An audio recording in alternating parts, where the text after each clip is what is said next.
안녕하세요 여러분, 백집사입니다. 오늘은 제가 왜 또 이렇게 카메라를 켰냐면 오늘은 임시보호에 대한 이야기를 좀 해보려고 이렇게 카메라를 켰어요. 제가 이번이 세 번째 임시보호잖아요. 그래서 그동안 이제 달렸던 질문들이나 아파요?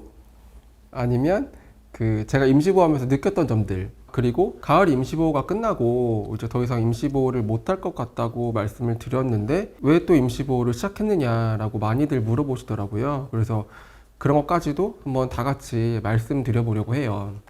일단 제가 첫 임시보호를 어떻게 시작하게 됐냐면 그 당시에 이제 타 채널에서 임시보호 하시는 영상을 보고 이런 유기동물 구조나 임시보호 뭐 이런 봉사에 대해서 처음 알게 됐어요.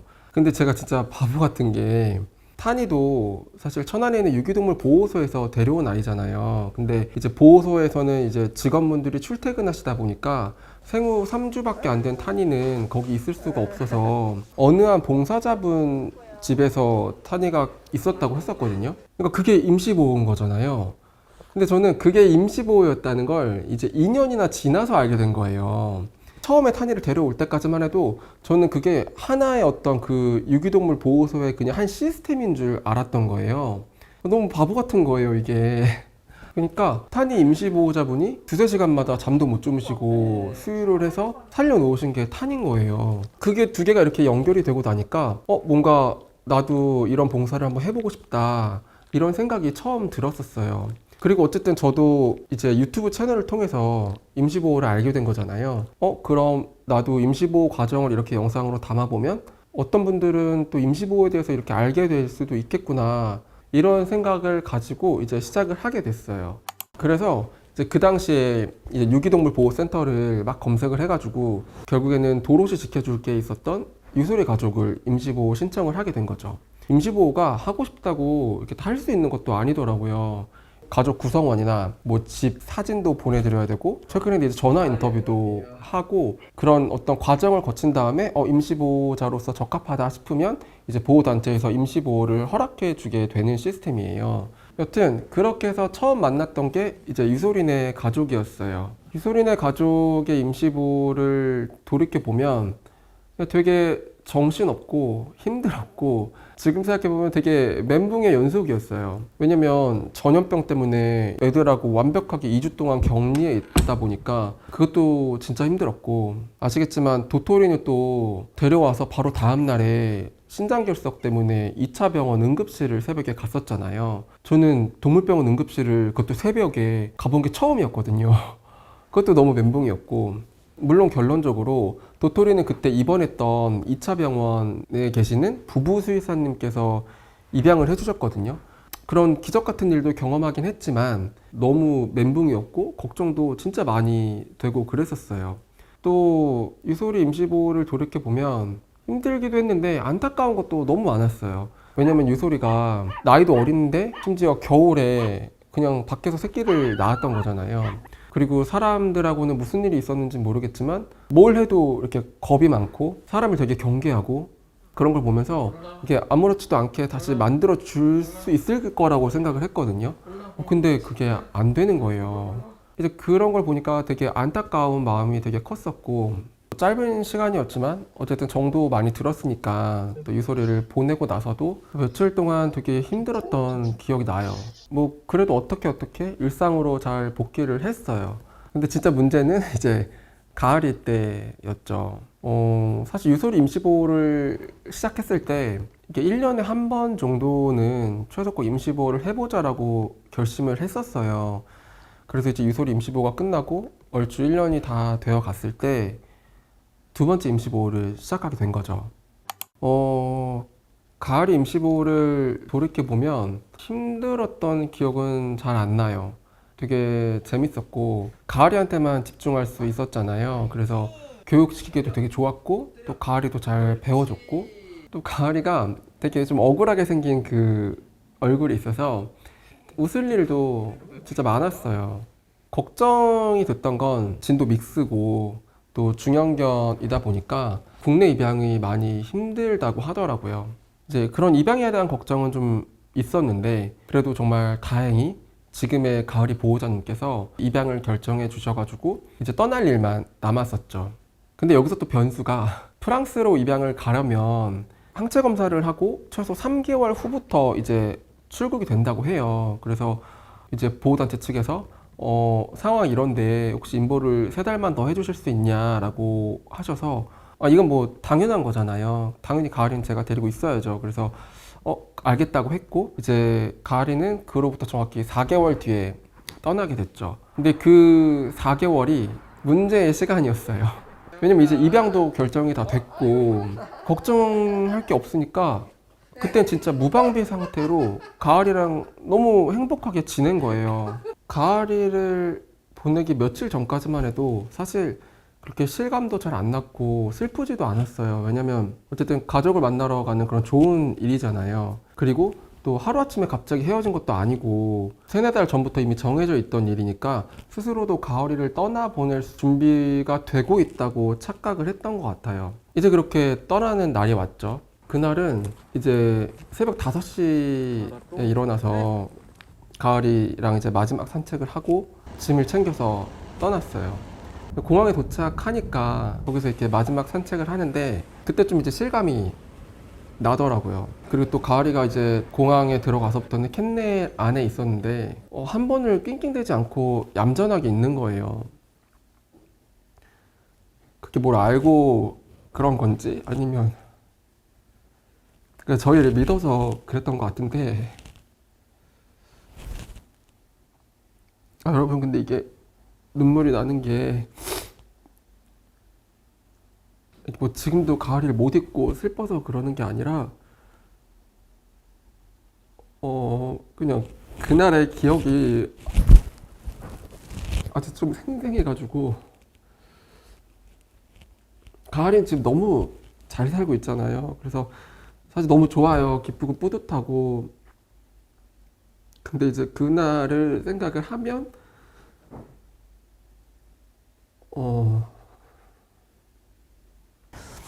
제가 영상에서도 남긴 적이 있는데 사실 진짜 후회되는 게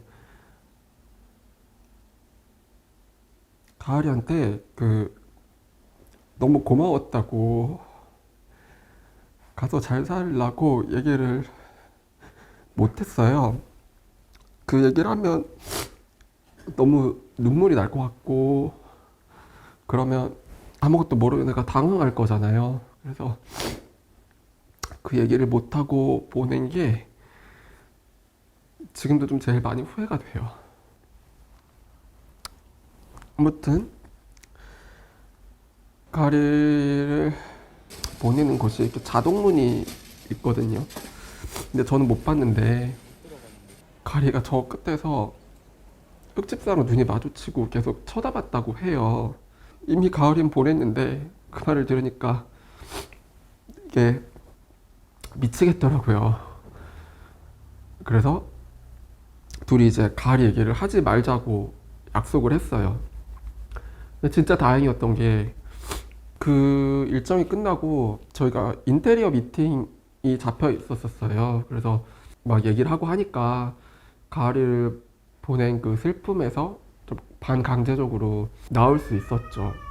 근데 이제 진짜 문제는 이제 집에 도착해서였죠. 가을이 배변 패드가 이렇게 중문을 열면 바로 거기에 있었거든요. 근데 문을 열었는데 가을이 배변 패드가 보이는 거예요. 근데 그걸 보는 순간 이제 막 눈물이 쏟아지고 미치겠더라고요. 그래서 무슨 정신이었는지 모르겠는데 막 가을이 물건을 다 치우기 시작했어요. 유솔이 때는 그런 물건을 못 치웠었는데 가을이 때는 그냥 그 순간에 그거를 못 보겠더라고요. 다 얘기할 순 없지만 아무튼 정말 좀 긴 시간 동안 많이 힘들었었어요. 그래서 그때 이제 임시보호를 더 못하겠다라는 생각을 했고 그런 생각을 했다라는 걸 이제 영상에서 말씀드린 적이 있죠. 그리고 이제 햇님이 별님이의 이제 3번째 임시보호를 시작을 하니까 많은 분들이 그렇게 힘들었는데 임시보호를 왜 또 하냐 이런 질문도 많이 남겨주셨어요. 사실 3번째 임시보호를 시작하게 된 것도 가을이 그리고 유솔이 때문이었어요. 이제 유솔이 같은 경우는 인스타그램이랑 유튜브 채널을 통해서 어떻게 살고 있는지 이렇게 볼 수 있었어요. 가을이 같은 경우는 종종 이제 보호자님께서 가을이가 어떻게 살고 있다, 어떻게 살고 있다 이렇게 보내주셔가지고 이제 근황을 알 수 있었죠.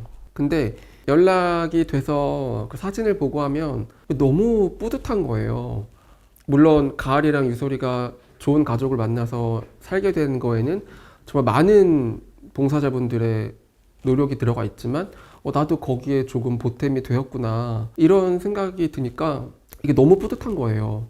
그래서 많은 고민 끝에 세 번째 임시보호를 시작을 하게 된 거죠. 그래서 이렇게 세 번째 임시보호를 시작을 했는데 임시보호를 왜 하냐 이런 부정적인 의견이 또 달리더라고요. 사실 이건 예전부터 있었어요. 가을이 때도 있었고 이소리 때도 있었고 계속 그런 의견들은 달렸었는데 저도 물론 그분들이 말씀하시는 게 어떤 말씀인지 알아요. 그 아이들은 저한테 또 버림을 받았다고 생각을 할 거 아니냐. 그게 또 파양이지. 그게 어떻게 좋은 일이냐. 못 보겠다. 하지 마라. 이렇게 말씀을 하시거든요. 근데 이걸 좀 넓은 시각으로 바라봐 주셨으면 좋겠는 게 저도 이걸 찾아보고 알았는데 2019년 기준으로 한 해에 발생한 유기동물의 개체수가 13만 마리가 넘는다고 해요. 정말 말도 안 되는 숫자잖아요. 전국에 이제 그럼 유기동물 보호소가 얼마나 되는지 아세요? 대한민국에는 유기동물 보호소가 약 300개 정도 된다고 해요. 그러면 그 많은 유기동물을 당연히 다 보호할 수가 없잖아요. 그래서 이제 유기동물이 들어오면 공고를 하게 되고 이렇게 운이 좋게 타니처럼 가족을 찾아서 입양이 되는 아이들이 기사 수치마다 다르긴 한데 약 25% 전후로 된다고 해요. 그리고 열악한 보호소에서 죽게 되는 경우가 또 25% 전후가 된다고 하고 20%가 넘는 아이들은 끝내 가족을 찾지 못하고 안락사가 된다고 해요. 보호소는 한정적이고 유기동물은 계속 생겨나는데 그 애들을 다 안락사시킬 수는 없잖아요. 그래서 임시보호처에서 그 아이들이 입양 갈 수 있는 시간과 기회를 벌 수 있게 도와주는 거예요. 집에서 이렇게 사람과 교감하는 법도 배우고 입양을 갈 수 있는 준비를 하는 거죠. 그러면서 또 다른 아이들을 더 구조할 수 있는 시스템이 갖춰지기도 하고요. 탄이도 만약에 임시보호자분이 아니었다면 이 세상에 없었을 수도 있어요.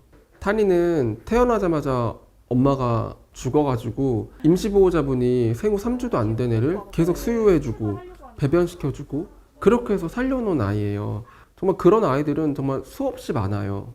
그래서 그분들의 말씀도 다 이해는 하지만 그게 결국에는 이렇게 열악한 환경 속에서 이 아이들이 가족을 찾아가는 과정 중에 하나구나 라고 너그럽게 이해를 좀 해주셨으면 좋겠어요. 여러분, 근데 제가 진짜 솔직히 말씀드리면 제가 막 이런 얘기를 하고 이런 영상을 만든다고 해서 제가 막 거창한 목표가 있는 것도 아니에요. 물론 임시보호 영상을 보시고 예전에 이제 임시보호를 한번 해봤다. 또 어떤 분은 유기동물 보호소에 있는 아이를 입양을 하게 됐다. 이런 말씀을 해주신 분들도 계셨었거든요. 너무 감사하고 너무 뿌듯하죠. 너무 감사하고 너무 뿌듯한데 진짜 솔직히 말씀드리면 제가 세 번째 임시보호를 시작하고 앞으로도 계속 임시보호를 해야겠다고 다짐한 이유는 그냥 가을이랑 유솔이 때문이었어요. 제가 1년에 10만 마리가 넘는 유기동물을 어떻게 할 수 있는 건 아니잖아요. 이렇게 기회가 될 때 임보를 계속 해 나가면 몇 마리가 될진 모르겠지만 적어도 제가 그 아이들의 삶은 바뀔 수 있게 도움을 준 거잖아요. 딱 그냥 그 이유예요. 물론 제가 언제 임시보호를 그만하게 될지도 몰라요. 만약에 탄이가, 광복이가 너무 스트레스를 받는다고 하면 당연히 전 임보를 그만할 거예요. 단지 지금은 이렇게 임보를 할 수 있는 상황도 되고 여건도 되고 아이들도 잘 받아들여주고 있으니까 그래서 지금은 그냥 이렇게 해보고 있는 중인 거예요. 그래서 좀 너그럽게 봐주셨으면 좋겠어요. 제가 원래 이렇게 얘기를 길게 하려던 건 아니었는데 이게 좀 길어져서 기억나는 질문들만 짧게 답변 드리고 이제 끝내볼게요. 입양처를 어떻게 구하는지도 궁금하다고 이렇게 질문을 주셨는데 저는 임시보호자잖아요. 그래서 입양처를 결정하고 하는 데 있어서는 어떠한 것도 관여하지 않아요.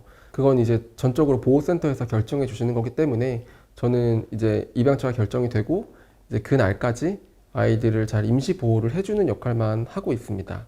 그리고 이제 임시보호하는 아이들은 어떤 기준으로 데려오냐 이런 질문도 있었는데, 사실 저희한테 가장 중요한 건 고양이들하고 같이 잘 지낼 수 있어야 돼요. 뭐 예를 들면 고양이랑 같이 살아본 경험이 있는 아이거나 아니면 아예 이렇게 어린 아이들이어가지고 제가 이렇게 합사를 시켜줄 수 있는 이런 아이들이어야 하는 게 가장 중요한 조건이에요. 그리고 이제 다음 질문이, 가을이를 보내고 그렇게 힘들어 했는데 이제 어떻게 또 헤어지려고 하냐라는 질문도 있었는데요. 그건 저도 잘 모르겠어요. 이제 딱 세 번째 임시 보호잖아요. 그때는 너무 헤어지는 게 익숙하지 않아서 그랬던 건가? 뭐 이런 생각이 있기도 하고, 저도 잘 모르겠어요. 이제 지나봐야 알 수 있을 것 같아요. 임시보호를 하다가 입양이 계속 안 되면 어떻게 할 거냐, 이런 질문도 있었어요. 사실 그 부분이 임보를 하기 전에 마지막까지 망설이게 하는 이유예요. 만약에 입양을 못 가면 어떡하지? 이런 것 때문에 항상 고민을 했는데, 저희끼리 얘기한 거로는 일단 6개월 정도, 뭐 정말 피치 못한 상황이 생기면 1년까지는 그래도 해보자 라고 얘기를 나눴고, 그런 일은 상상하고 싶지는 않지만 만약에 1년이 지나도 아이들이 입양이 되지 않으면 지금 생각으로는 보호소로 다시 보내야 되는 게 맞지 않을까. 그게 임시보호와 이 반려동물 입양 문화의 현실이잖아요. 저는 사실 임시보호자한테 입양을 강요하는 것도 되게 안 좋은 거라고 생각을 하거든요. 물론 입양을 전제로 임시보호를 하시는 분들도 계시지만, 임보 경험이 있거나 아니면 이렇게 반려를 하고 있는 분들 중에 임시보호를 이제 해야겠다라고 해서 하시는 분들도 꽤 많으시거든요. 근데 그런 분들한테 매번 그렇게 입양이 강요된다면 임시보호를 하실 수 있는 분들이 당연히 점점 줄어들 거라고 생각을 해요. 결국에 그것도 옳은 일은 아니잖아요. 어쨌든 최악의 경우긴 하지만, 그런 일이 만약에 생긴다면 보호소로 돌아가고 있는 그대로의 모습을 담아서 보여드리는 게 맞지 않을까 생각을 해요.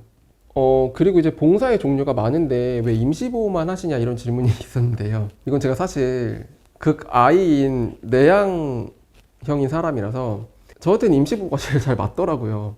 물론 언젠가 기회가 되면 밖에 나가서 할 수 있는 봉사도 해보면 좋겠지만, 지금은 저한테 제일 맞는 봉사가 임시보호인 것 같아서 이렇게 임시보호를 하고 있습니다. 임시보호하면 뭐가 제일 힘드냐, 이런 질문도 있었는데요. 일단 경험상 헤어지는 게 제일 힘든 것 같고요. 그리고 교육시키는 거? 이런 게 좀 힘든 것 같아요.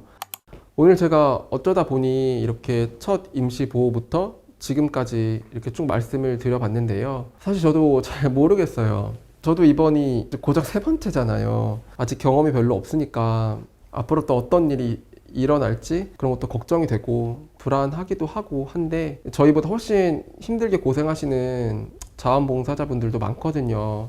그런 분들 보면서 용기도 얻어지고 또 할 수 있게 되더라고요. 네, 그렇습니다. 일단 오늘 영상도 이렇게 끝까지 시청해 주셔서 정말 감사드리고, 또 다음 영상에서 찾아뵙도록 하겠습니다. 감사합니다.